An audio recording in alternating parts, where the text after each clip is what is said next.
My name is Tala Raassi. I am an Iranian-American swimwear designer. If I really think about it, my designing destiny began with Barbies. When I was a little girl, I became fascinated with threads, fabrics, colors, shapes, but most of all, with the beautiful models and clothes in my mother's illegal fashion magazines. After the 1979 revolution in Iran, many restrictions were imposed on women, and by law, they had to cover themselves. My mother owned this stunning, long, black mink coat that she always kept in the storage room. She chose not to wear it just because she didn't want to draw too much attention in public. So I thought, why couldn't Barbie wear it? At 8 years old, I cut about 8 inches off the bottom of this coat to make my blonde Malibu Barbie that came with a pink ruffled swimsuit, a fur coat. I didn't know what the value of fur was at this point in my life. I guess you could say I had good taste. As you may imagine, my mother did not find this creation as fascinating as I did. I was punished by my parents simply because what I had done was wrong. I think my parents wanted to discipline me, not to become reckless. What I took from their punishment was, of course, I shouldn't be cutting my mother's expensive clothing. I should look for these materials elsewhere. Perhaps somewhere my parents wouldn't find out. So a few months later, I cut a piece from my father's leather chair to make the same Barbie a leather skirt. I had seen a striking leather skirt in one of those magazines, and I wanted one. To my defense, the cut was fairly small and from the side bottom of the chair, so I didn't think anyone was going to find out. Unfortunately, they did. And this time around, my punishment more intense, and I think my parents thought that I was pretty much insane. Dreaming up and making this fur coat and the leather skirt truly sparked my desire to create. I didn't know what a fashion designer was at this young age. And growing up in Iran after the revolution, I didn't get to watch fashion shows on TV. Mainstream designer boutiques didn't exist back then. Women in the streets were always covered. Schools only prepare you for traditional careers.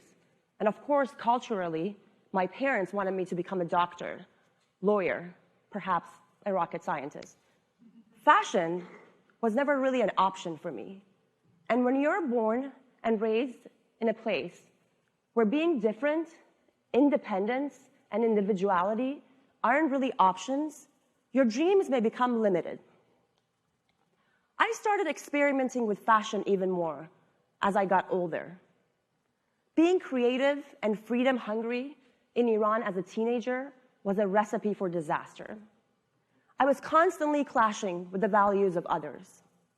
For most of my childhood and teenage years, it felt like the majority of the things that I wore was offensive to someone, whether it was my school officials, extended family, friends, or the government. And eventually, me wanting to showcase my personality and sense of style through what I wore and seek for more freedom got me in trouble with the government. I was put in jail and brutally punished for attending a co-ed party, dancing to Western music, wearing indecent clothing, but ultimately, for seeking freedom. But you see, bad things don't happen to you so that you can give up with a broken soul.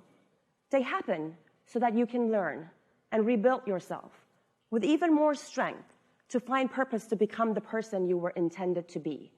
When I moved to the US, I quickly realized that freedom was not about the amount of clothing I put on or take off. It was about having the choice to do so. I now could become whoever I wanted to be. And I kind of could start making money from doing what I actually loved. Navigating these two dramatically different worlds, from growing up in Iran under many restrictions to moving to the land of the free where dreams come true, gave me the desire to create more opportunities for myself. I quickly learned that I needed to take my options seriously because I had seen a place where people didn't have options. I couldn't take my freedom for granted because some people could only hope for it. I quickly realized that my dreams were not only valid, but important, because some people don't get to dream the way that we do. And I realized that the only difference between me and those people was that I held the US passport and was now given opportunities that most people would fight for. But I also realized that when I got to the dream country, my dreams weren't handed to me on a silver platter. I had to create them and work really, really hard to achieve them. I now knew what it was that I wanted to do, fashion, and I had found this purpose to fuel that dream. I wanted to build a clothing label that celebrated the beauty of women and empowered women all around the world to follow their dreams without the fear of punishment or judgment. Doesn't that sound amazing? It did to me. I just didn't know how I was going to do that. The unknown is intimidating, and it is human nature to focus on the possibility of failure. It's a fact of life that many of the risks we take don't pay off the way we want them to. But if you're open to the unexpected, life will always shed light on an area of an opportunity. You will have to then define that opportunity and realize why it's there to serve you. And once you identify this open door, you will have to plan a course of action towards that light to manifest the destiny that you crave. So I didn't waste any time. I got to work quickly. I took chances over chances. I started a t-shirt line when I was 21 years old, which completely failed due to my lack of knowledge in the fashion industry. I was scared, sad, depressed, devastated, embarrassed. But what I didn't realize at the time was that this wasn't a failure. I got to learn some of the most important aspects of the industry that I was trying to break into just by doing so, just by experiencing manufacturing, production, distribution, pattern making. No failures forever. There's always more and more chances. Plus, who sets up the bar for failure anyways? After this, I decided that I was going to open a boutique. I had this gut feeling that this was a genius idea and that it was going to get me so much closer to my dream. My father once told me, if partners were good, God would have one.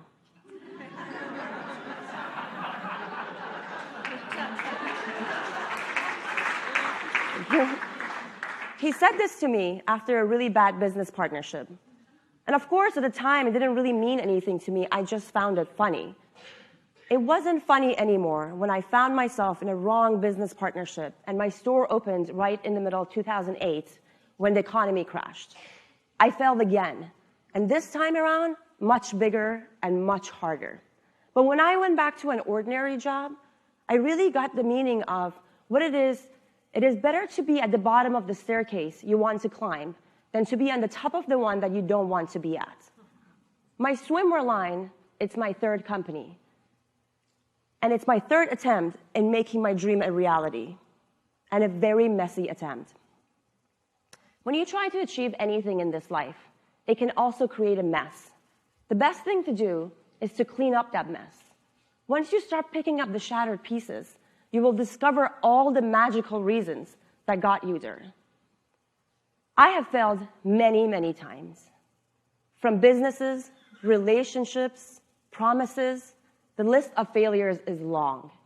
Perhaps it's long enough that I was able to write a book about all my failures. Imagine that you have to cross a body of water, and in front of you are stepping stones. Some of these stones are close together, which makes it effortless. You jump to the next step, you keep jumping and moving forward. And then you look down, and the next stepping stone is further away, and there is no going back. So your options are to stand still paralyzed with fear, or to challenge your capabilities. And remember that fear only has power over you when you doubt yourself. Growing up in Iran, I never thought I would become a swimwear designer, but I did. I never thought that one day I would be featured in the same pages of those illegal fashion magazines I used to dream about so much, but I did. I never thought that one day I would write and publish a book in English when I spoke no English until I moved to the US, but I did. We aren't owed anything in this life. We are born, and the rest is up to us. So if you want something bad enough, you have to go and get it, because some people aren't lucky enough to feel that kind of fire. Thank you.